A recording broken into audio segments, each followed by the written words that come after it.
Андерсон һәм Тукай әкиятләрен без яратып укыйбыз һәм карыйбыз. Тиздән Казанда Хикмәт әкиятләре дигән төшенчә дә барлыкка килер мөгаен.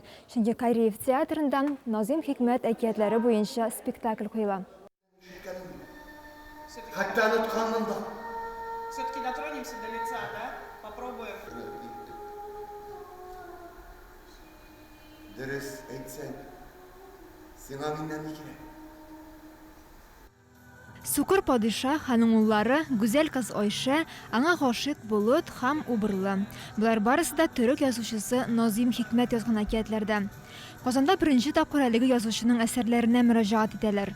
Бер юлы ике әкияте сәхнәгә менәчәк. Аны Бурят Академия драма театры режиссеры Сойжин Жамбалова сәхнәләштерә. Ә материалны сойларга танылган театр тәнкыйтьчесе Анна Степанова ярдәм итә. Нет, это мой не первый опыт работы с другим театром, но это... Башка театрлар белән эшләү тәҗрибәсе бар, әмма милли театр белән әле беренче тапкыр. Мин үзем дә милли театрдан, шуңа күрә Кариев театры белән эшләү минем өчен аеруча кызыклы. Дөньяның төрле якларыннан булсак та, бик күп уртак якларны күрәм. Диннәребез, телләребез төрле булуга карамастан, кайбер кыйммәтләр бер төрле. Ә труппаның яшь һәм перспективалы булуы безнең өчен тагы да кызыклы итә. Сойжин татар театр актерлары өчен бу материал һәм форма белән эшләүнең яңа тәҗрибәсе ди. Әмма ике якта яңалыклар өчен ачык.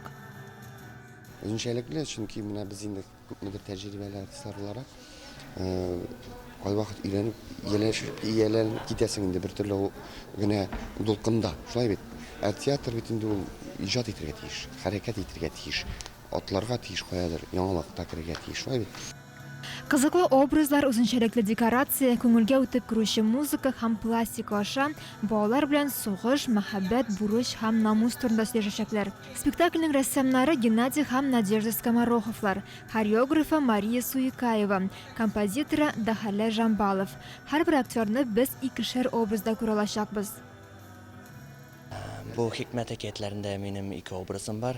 Беренче Сукыр падишахта мин кеше төпчек ул ролен башкарам. Әтиемә Сукыр әтиемә Тылсымлы туфрак эзлим икенче спектакльдә инде шулай дип әйтик. Мин тискәре образны башкарам, ул Сейфи образы. Һәм дә инде зрительләр беренче спектакльдән икенче спектакльгә үзләренчә параллель үткәрә алалар.